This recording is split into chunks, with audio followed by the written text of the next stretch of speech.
আসসালামু আলাইকুম। আজকের আন্তর্জাতিক বাংলা সংবাদে আপনাকে স্বাগতম। শুরুতে জানাব সংবাদ শিরোনাম, এরপর বিস্তারিত।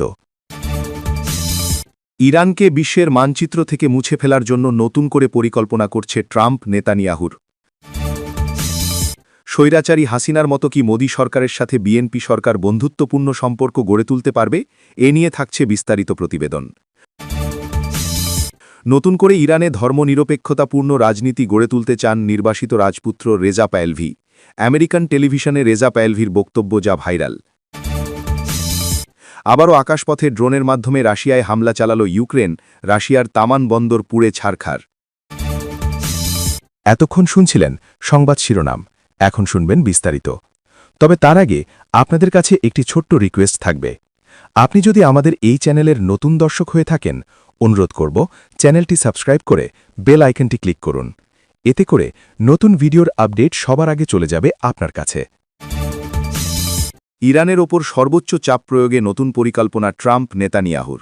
যুক্তরাষ্ট্র চীনে ইরানের তেল রপ্তানি কমাতে কাজ করবে বলে হোয়াইট হাউসে অনুষ্ঠিত এক বৈঠকে বুধবার মার্কিন প্রেসিডেন্ট ডোনাল্ড ট্রাম্প এবং ইসরায়েলের প্রধানমন্ত্রী বেনিয়ামিন নেতানিয়াহু সম্মত হন। বিষয়টি সম্পর্কে অবগত দুই মার্কিন কর্মকর্তার বরাতে শনিবার এই তথ্য প্রকাশ করেছে অ্যাক্সিওস।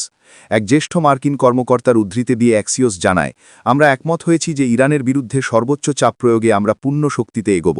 উদাহরণস্বরূপ চীনে ইরানি তেল বিক্রির বিষয়ে প্রতিবেদন সম্পর্কে জানতে চাইলে চীনের পররাষ্ট্র মন্ত্রণালয় রবিবার জানায়, আন্তর্জাতিক আইনের কাঠামোর মধ্যে পরিচালিত দেশগুলোর স্বাভাবিক সহযোগিতা যুক্তিসঙ্গত এবং বৈধ এবং তা সম্মান ও সুরক্ষিত হওয়া উচিত।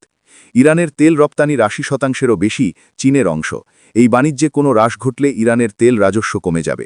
গত সপ্তাহে ইরানের পারমাণবিক কর্মসূচি নিয়ে ওমানের মধ্যস্থতায় যুক্তরাষ্ট্র ও ইরানের কূটনীতিকরা আলোচনা করেন কূটনৈতিক প্রচেষ্টা পুনরুজ্জীবিত করার লক্ষ্যে।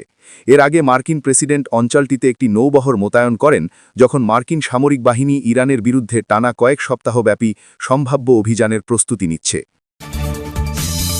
বিএনপি নেতৃত্বাধীন বাংলাদেশের সঙ্গে কি নতুন করে সম্পর্ক গড়তে পারবে ভারত? গত বৃহস্পতিবার অনুষ্ঠিত সাধারণ নির্বাচনে বাংলাদেশ জাতীয়তাবাদী দল বিএনপি নিরঙ্কুশ জয় পাওয়ার পর দিল্লির প্রতিক্রিয়া ছিল পরিমিত উষ্ণতার।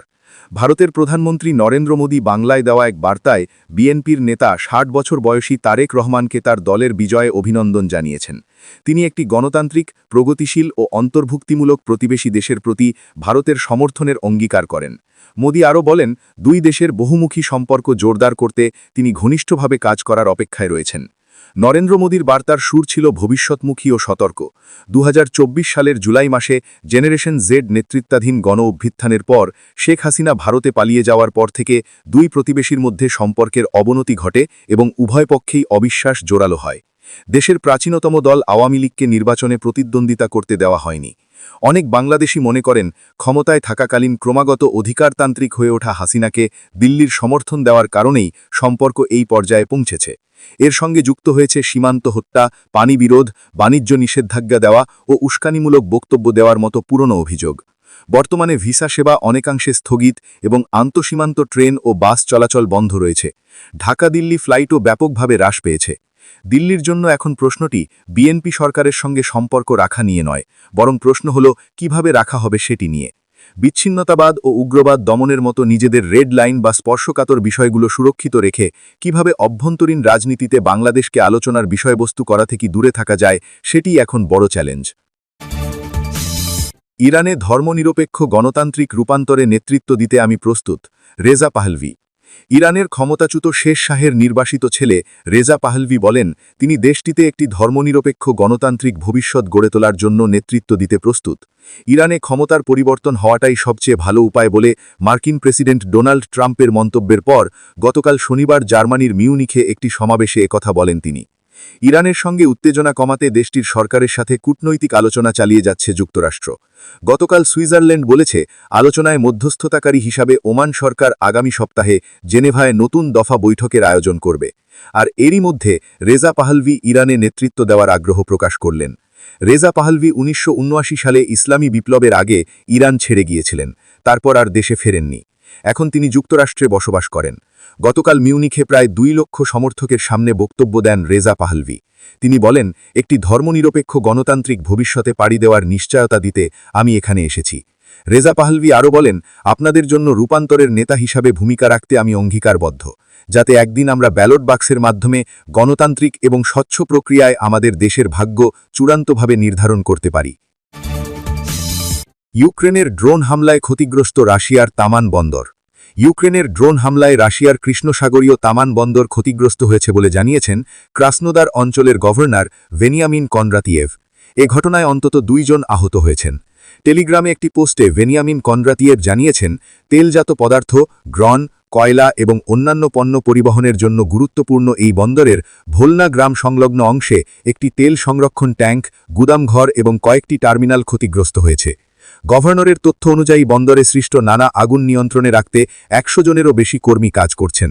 এছাড়া পৃথক হামলার ঘটনা ঘটেছে রিসোর্ট শহর সোচিতে এবং সমুদ্র তীরবর্তী আনাপা শহরের কাছে ইউরোপা গ্রামেও আঘাত হানা হয়েছে, তবে সেখানে ক্ষয়ক্ষতি তুলনামূলকভাবে কম হয়েছে বলে জানিয়েছে কর্তৃপক্ষ। সম্প্রতি মার্কিন যুক্তরাষ্ট্রের মধ্যস্থতায় জ্বালানি কাঠামোতে হামলা স্থগিতের সমঝোতা ছিল, তবে তার মেয়াদ শেষ হওয়ার পর ইউক্রেন আবারও রাশিয়ার জ্বালানি ও ইউটিলিটি সংস্থাপনগুলিতে হামলা জোরদার করেছে। অন্যদিকে রাশিয়া ও ইউক্রেনের জ্বালানি এবং ইউটিলিটি কাঠামো লক্ষ্য করে ধারাবাহিক হামলা চালিয়ে যাচ্ছে, যার ফলে তীব্র শীতের মধ্যে বহু মানুষ বিদ্যুৎ ও তাপ সরবরাহ থেকে বঞ্চিত হয়েছে। রাশিয়ার শিল্প সংশ্লিষ্ট সূত্রে রয়টার্স জানিয়েছে, গত বছর তামান বন্দর দিয়ে প্রায় 4.16 মিলিয়ন মেট্রিক টন তেলজাত পদার্থ রপ্তানি করা হয়েছিল। প্রিয় দর্শক, এতক্ষণ শুনছিলেন আন্তর্জাতিক বাংলা সংবাদ।